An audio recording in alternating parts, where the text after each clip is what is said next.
Hey,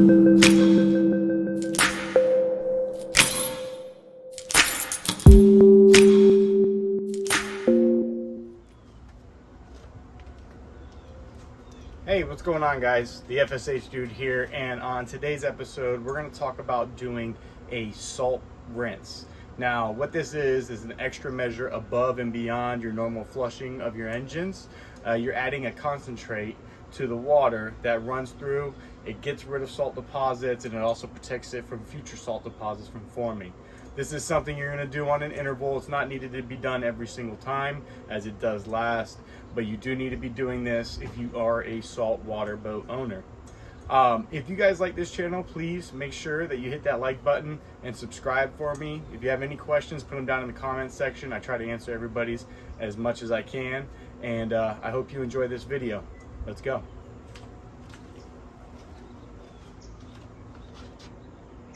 Today I'm going to show everybody how to properly do a salt flush on your Yamaha jet boat motors.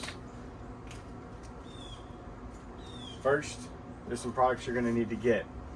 I use the Starbright Salt Off Concentrate. You can pick this up at your local West Marine, or you can get it online on Amazon or even their website. When you buy the kit, it should come with a flush canister, which will allow you to either run fresh water through or do the concentrate mix, and that is what combines your salt off concentrate with your flushing hose. And lastly, what you really do need is the flush extension hose. So this is for your Yamaha jet boats, or even if you have jet skis as well by Yamaha. This will basically extend the hose. That way the hose will be outside of the flush port area. That way you are able to connect this canister in the vertical upright position instead of having to try to lay it down, which is improper for mixing, underneath your clean out port hatch.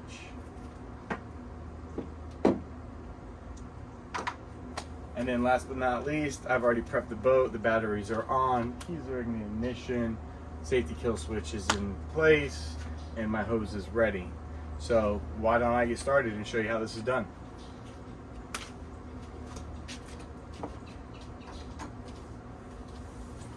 First thing I'm going to do with the water off is I'm going to attach the hose to the mixing canister.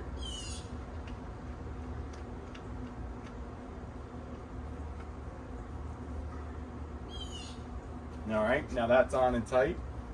Once I have that done, I'm going to attach the extension hose for the flush ports to the other end.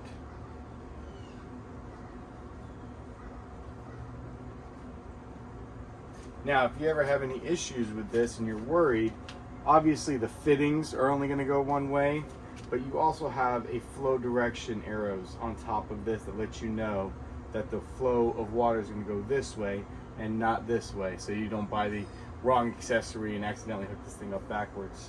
You also have what you have on top of here is your mixture arrow and your water only arrow.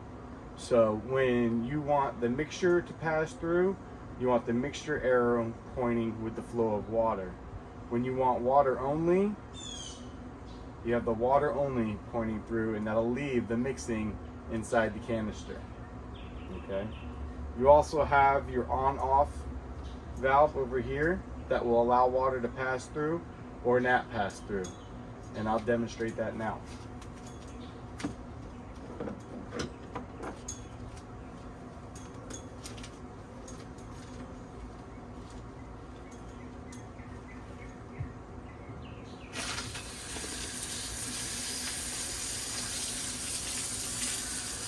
So when it is vertical, or if you're holding it to the side, horizontally in line with the hose, that is going to be your on flush position. If you're holding it horizontal like this and it's in the vertical position here, that is your off position. It will not allow water to pass through. So now that we've got this hooked up, the water is on, go ahead and put our concentrate in.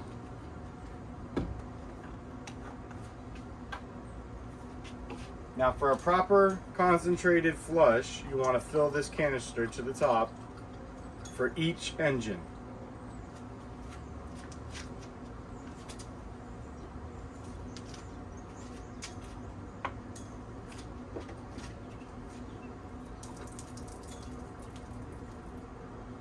Now, of course, that's the top line, the top mark. You're not going to overfill the canister.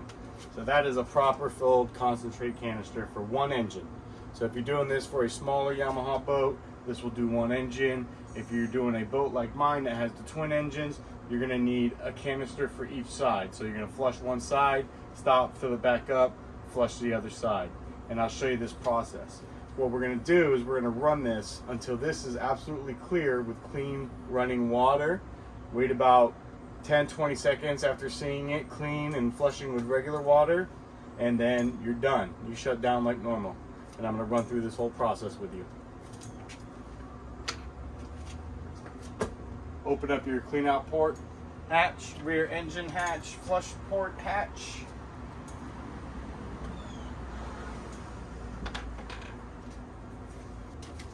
So now that you have the extension, the side that you're going to use that side's access. Okay. Now that you have that in place, everything's in a good position, you're ready to start.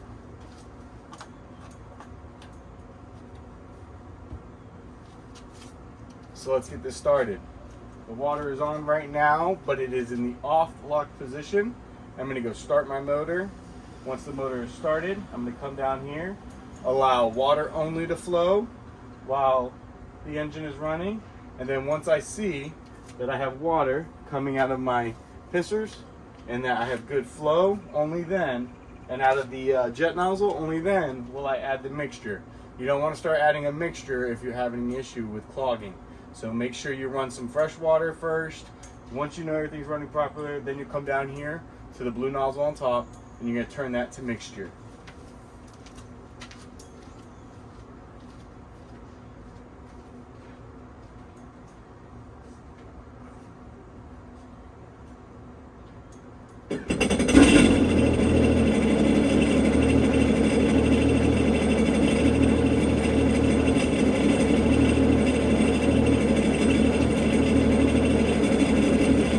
Always check and make sure you have the right motor running before starting this process as well. So now I'm going to open the water up.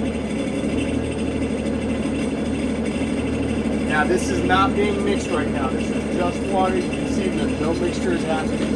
I'm going to wait for water to come here as well as over here. I've got water out of my jet nozzle and I have water out of my piston. Both are good to go. I'm going to start my mixture.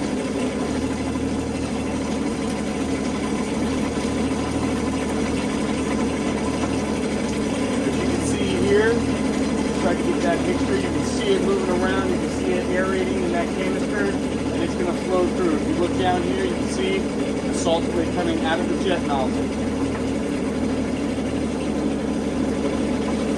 You can also barely see it over here, but you will notice that the water has a bluish tint coming out of your pisser, and you can still get some bubbles as well down there, showing that you are getting a proper salt flush.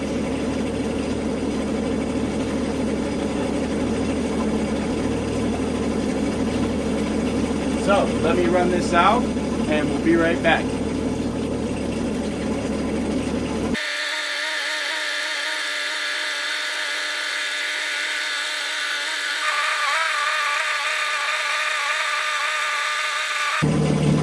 All right, the canister's starting to get clear and clean.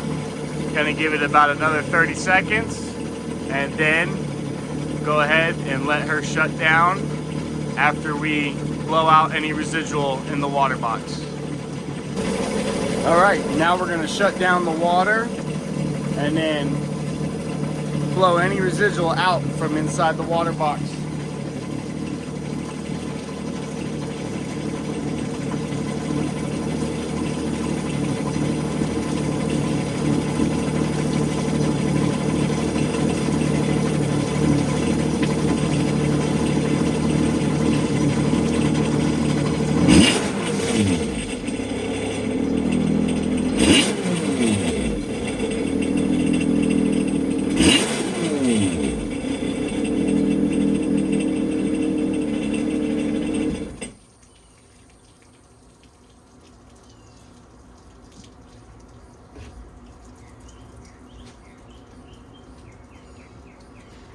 All right, and that's it. We've completed one engine. Now I'm going to move on to the other engine, and I will do this one sped up for you guys so you can see the whole process.